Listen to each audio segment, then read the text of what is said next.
Hello everyone, we have a game review. I know it's been so long, but I finally completed a game, or at least enough of a game in order to review it properly. This has been a long time coming too. This thing, Star Wars Battlefront II from EA, which stands for Evil Association. That's at least what I call them. And this game, a couple months ago, had quite the conversation, mainly because EA wanted to be greedy. Not gonna say because I don't want to get this video flagged, but they were just being awful.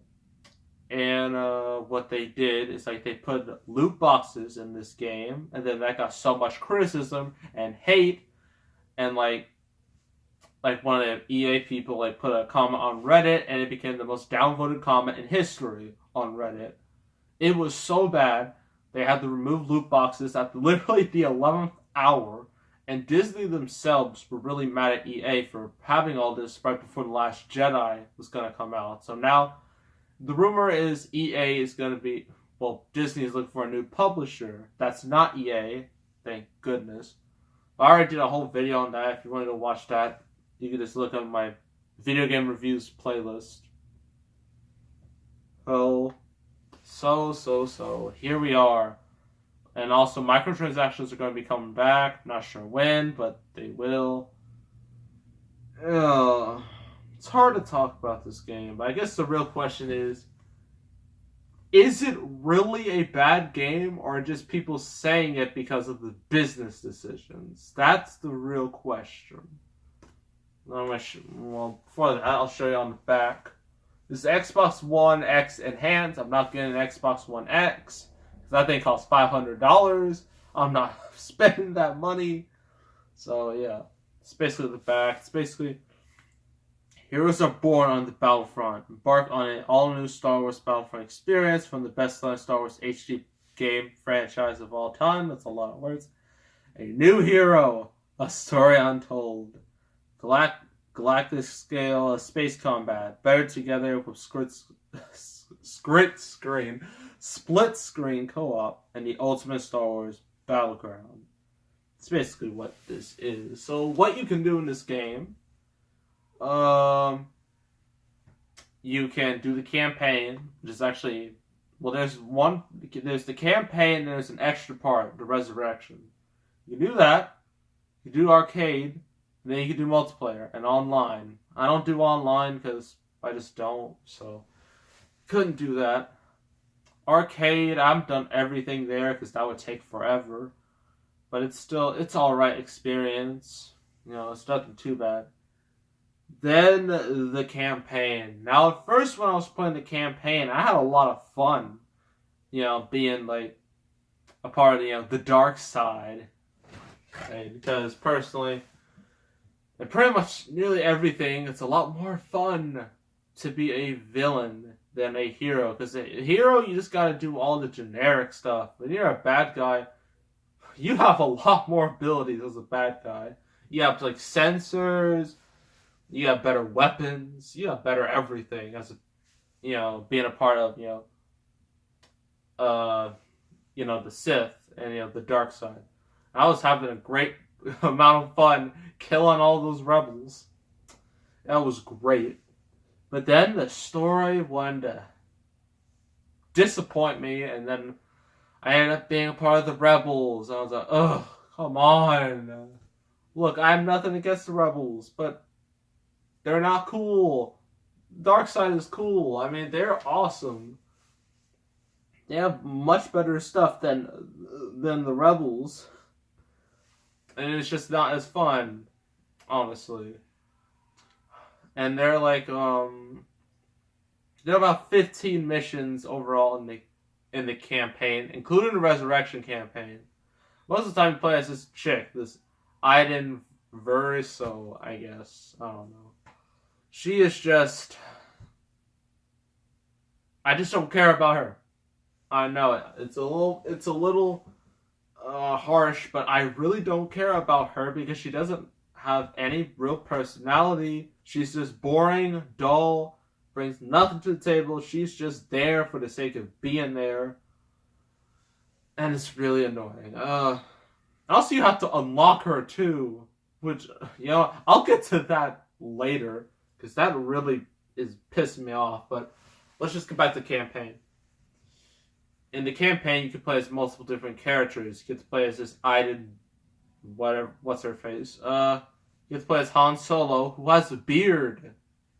And actually, when playing it, if you do it like at the right angle, he really looks like Kylo Ren, or like Adam Driver, who is Kylo Ren. So found that really interesting. Plays Han Solo.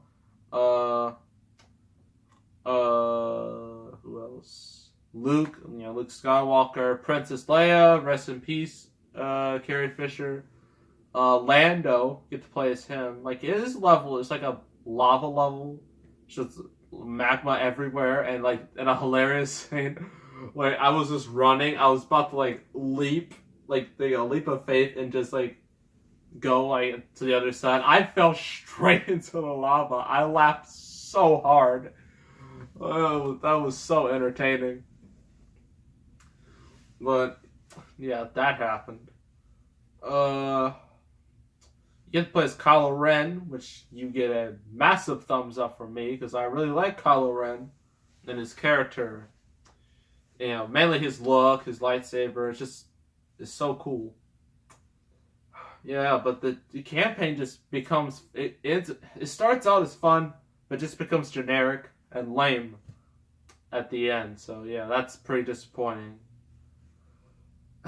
Now let's get to the collection. Oh my gosh, the collection. You have you can unlock certain characters from Star Wars, using credits, and you have to unlock certain people. You have to unlock Luke. You have to unlock, I believe, Han Solo. I don't think Han Solo's, I forget. But the worst part, you have to unlock Darth Vader, and he's expensive too, which is ridiculous. In the last game, you could play as him free. Here you have to unlock him.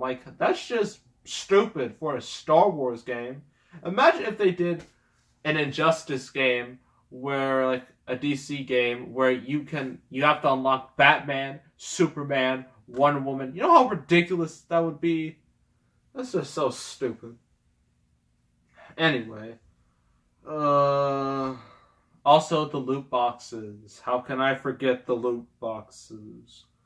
Basically, if you complete some of the campaign or some other stuff, you get free loot boxes. And most of the time, it's filled with the most useless stuff. Sometimes you get credits. Most of the time, it's useless. And, you get, a daily crate, whenever, you log into the game. And, so that, you do that. Or you can just buy crates. And you have to grind through this game hard in order to get things, and it's not fun. It's not fun. I don't understand why EA did this, because, I know why, because they're greedy, they don't care about the consumer, they only care about the consumer if they give them money.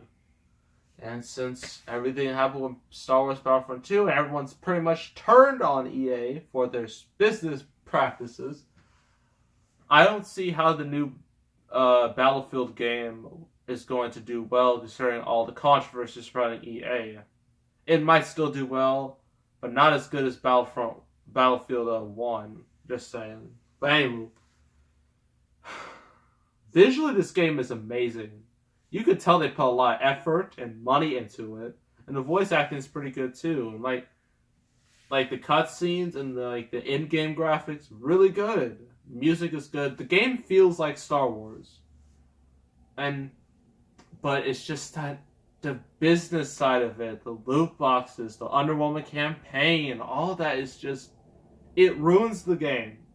It makes the game go from good to popular opinion, awful. And it's a shame. But that's what happened. So I'm going to give this game, in terms of the actual game, I give it an 8.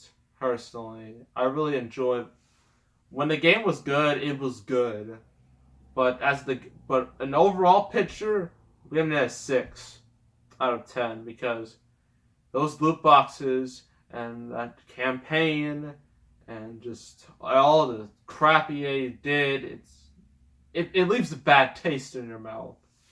So yeah, 6 out of 10 for Star Wars Battlefront 2. Real disappointment. Could have been so much more, but EA decided to screw it up because they're EA, and I don't even know. So I want to ask you all a question. After this debacle, what EA did, are you willing to buy any more EA games? Let me know in the comments. And make sure to subscribe, like this video, leave a comment. I will see you all next time, and I am out.